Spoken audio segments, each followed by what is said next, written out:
Bienvenue une autre fois. Dans cette vidéo, on va créer le code qui permet de dessiner la ligne, qui permet de diviser les fruits avec la souris. Voilà, lorsque je clique, voilà, ici, drapeau vert, les positions seront stockées ici de X et de Y. Dans cette vidéo, on va écrire le code qui permet de tracer une ligne de la position X vers la position Y. Cette ligne, ça sert à diviser les fruits en deux. Mais avant de passer au code, je vous montre deux choses. Voilà, si j'ouvre le premier jeu, voilà, pour tracer des lignes comme ça, je clique sur le drapeau vert. Voilà, l'objectif de ce jeu est de tracer des lignes, voilà, en allant d'un point à un autre. Voilà, aller à point 1, puis stylo en position d'écriture. On a utilisé la bibliothèque stylo ou la catégorie stylo ici. Si vous ne trouvez pas le stylo ici, donc vous pouvez l'ajouter comme ça, ajouter une extension et cliquer sur stylo. Mais dans notre jeu, ici, on ne va pas utiliser les points, bien sûr, on n'a pas des bulletins comme ça, comme des points, mais on va utiliser la position de X et la position de Y. Une autre chose ici, si je clique sur le drapeau vert dans le mode normal, voilà, les lignes seront dessinées, mais d'une manière normale. C'est pas très vite. Stop. Si j'active le mode, voilà, modifier, puis activer le mode turbo. C'est-à-dire, le dessin va être dessiné d'une manière très vite. Voilà. Si je clique sur le drapeau vert maintenant, voilà. Directement, la scène sera remplie par des lignes colorées. Même, vous ne pouvez pas voir la scène avant le dessin. Voilà. Directement la scène sera remplie. Si je désactive le mode, voilà, le dessin se fait lentement. Puisqu'on va utiliser ce mode dans notre code pour créer les lignes de division des fruits. Voilà, comme ça. Bien sûr, les lignes de division doivent être dessinées d'une manière vite. C'est comme un étincelle. Dans la première partie, j'ai ajouté le code, voilà, ce code, pour remplir les positions de X et Y, les deux listes, X pose et Y pose. J'ai l'ajouté pour le bouton jouer. Non, je vais déplacer ça vers le bouton, vers le lutin, voilà, copier. Voilà, je clique comme ça. Stop tout d'abord. Je clique sur le drapeau vert au début du code, puis cliquer et glisser vers, voilà, le lutin copier. Bien sûr, maintenant, on peut supprimer ça, voilà, comme ça. On n'a plus besoin de ça, donc ça. Et puis, on va ajouter le code. Voilà, je laisse un espace ici. Nous allons maintenant créer un nouveau bloc, voilà, mes blocs. On va créer un bloc qui permet de dessiner la ligne de division. Dessiner ligne, voilà. On a utilisé ce bloc dans quelques jeux qui permet d'encapsuler plusieurs codes dans un seul code et vous allez voir le résultat après. Voilà, il faut cocher ici, exécuter sans rafraîchissement de l'écran. Ça, il permet de exécuter le code, voilà, dessiner ligne d'une manière très vite, c'est-à-dire le code dessiner ligne, voilà, le bloc qu'on a créé maintenant sera exécuté en mode turbo. Voilà, je clique sur OK. Voilà, le code a été ajouté ici et aussi vous avez un bloc comme ça, dessiner ligne, qu'on peut l'ajouter dans n'importe quel emplacement dans notre code. Bien sûr, on ne va pas toucher ça.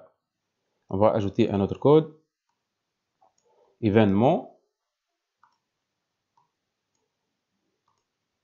zoom un peu, voilà. On va travailler seulement avec ces deux parties pour le moment. Tout d'abord, voilà, c'est ça notre lutin, voilà, qui se trouve sur la scène ici. On va l'utiliser seulement pour détecter la couleur. On ne va pas utiliser réellement le lutin dans le jeu. Donc, on va le cacher au début de jeu. Voilà, lorsqu'on clique sur le drapeau vert, le lutin sera caché. Et puis, puisqu'on va dessiner des choses sur la scène, on doit ajouter le bloc, voilà, stylo, voilà. Je clique ici, ajouter une extension, puis stylo. Voilà, la catégorie stylo est ajoutée ici. Bon, tout d'abord, il faut effacer toute la scène. Et maintenant, on va changer la couleur de stylo, mettre la couleur de stylo. Voilà, ici, on va utiliser notre lutin. Voilà, je clique sur la couleur, puis le bouton en bas pour détecter la couleur exacte. Je clique, voilà, et je clique ici. Voilà, on prend directement la couleur de lutin. Et puis, on va augmenter un peu la taille du stylo. Voilà, mettre la taille du stylo à, par exemple, 6. Ça, c'est pour dessiner avec le stylo des lignes lorsqu'on déplace la souris en cliquant sur le bouton droit. Et ensuite, on va répéter indéfiniment le dessin de deux lignes. Le bloc qui permet de dessiner la ligne ici, le bloc qu'on a appelé dessiner ligne. Je l'ajoute ici. Pour le moment, ce code ne fait rien puisque je n'ai pas rempli le code de bloc ici. On va le faire maintenant. Ce code, pour le moment, permet de cacher le lutin. Voilà, copier ce lutin, ce carreau. Lorsque je clique sur le drapeau vert, puis efface la scène et change la couleur de stylo en la couleur de lutin. Voilà, bleu ciel.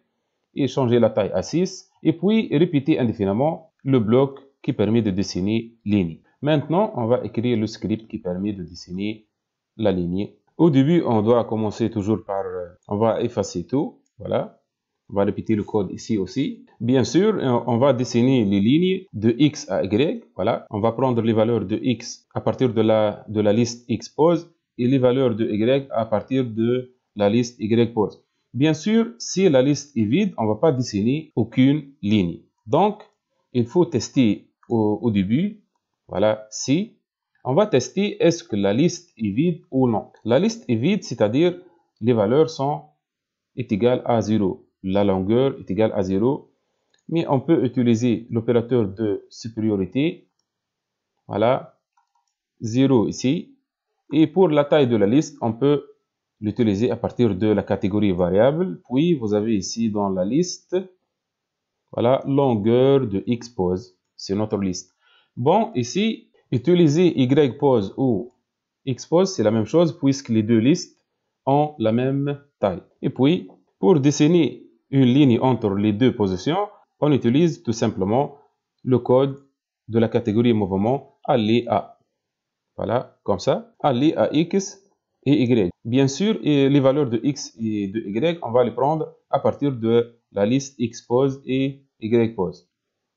Donc, dans variable, on va prendre l'élément numéro 1 de X et l'élément numéro 1 de la liste Y pose. Voilà, élément 1 ici et élément 1 ici.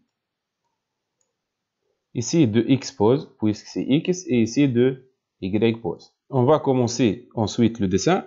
Il faut ajouter stylo en position d'écriture ici.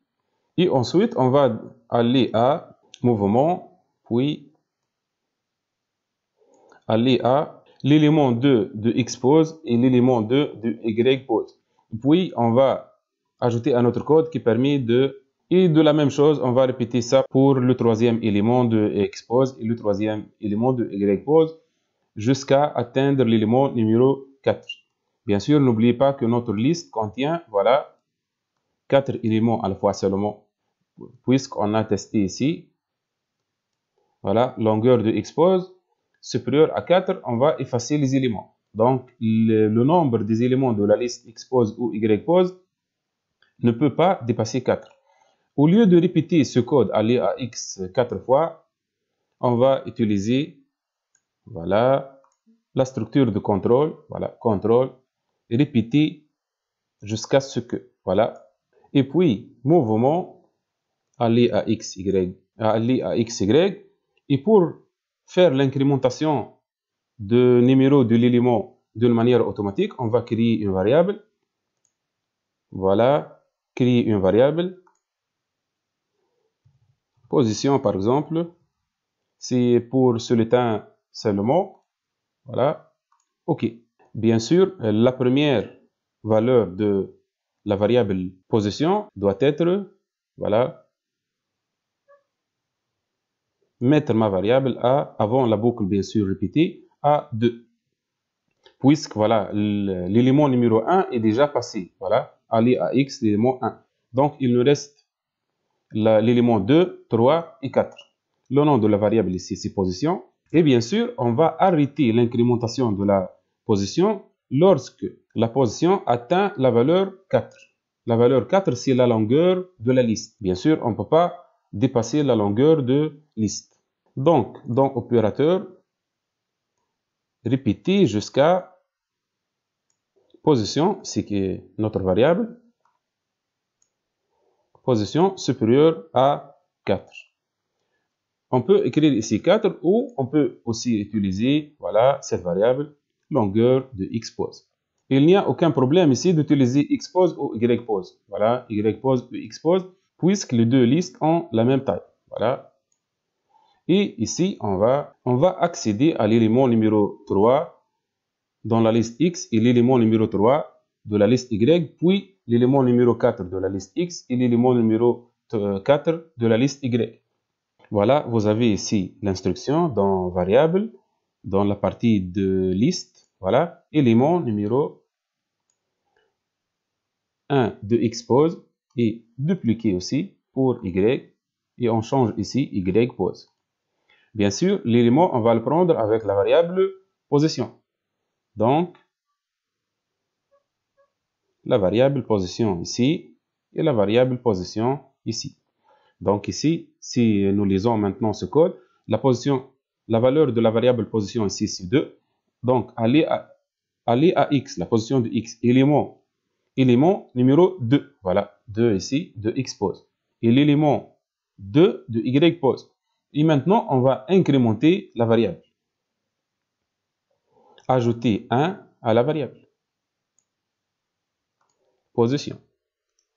Donc, si on ajoute 1, voilà, cette boucle sera répétée une autre fois.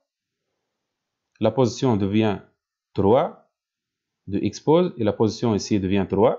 Et puis, si on ajoute 1, la position devient 4 ici et la position devient 4 pour y aussi. Et puis, on va incrémenter une autre fois. Donc, la valeur de la position devient 5. 4 plus 1 égale à 5. Donc, on ne va pas exécuter puisque cette boucle sera répétée jusqu'à ce que la position supérieure à longueur de xpose. Et la longueur de xpose est 4. Donc, si la variable contient 5, on ne va pas exécuter ce bloc. Et bien sûr, le bloc de code sera répété jusqu'à ce que la position supérieure à longueur de xpose qui est 4.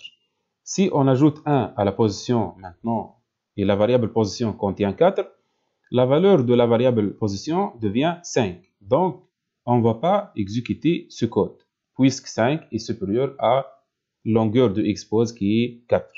Bon, si je teste maintenant, voilà, le lutin a été caché. Je clique, voilà, il y a une ligne qui est dessinée ici. Voilà, voilà, et etc.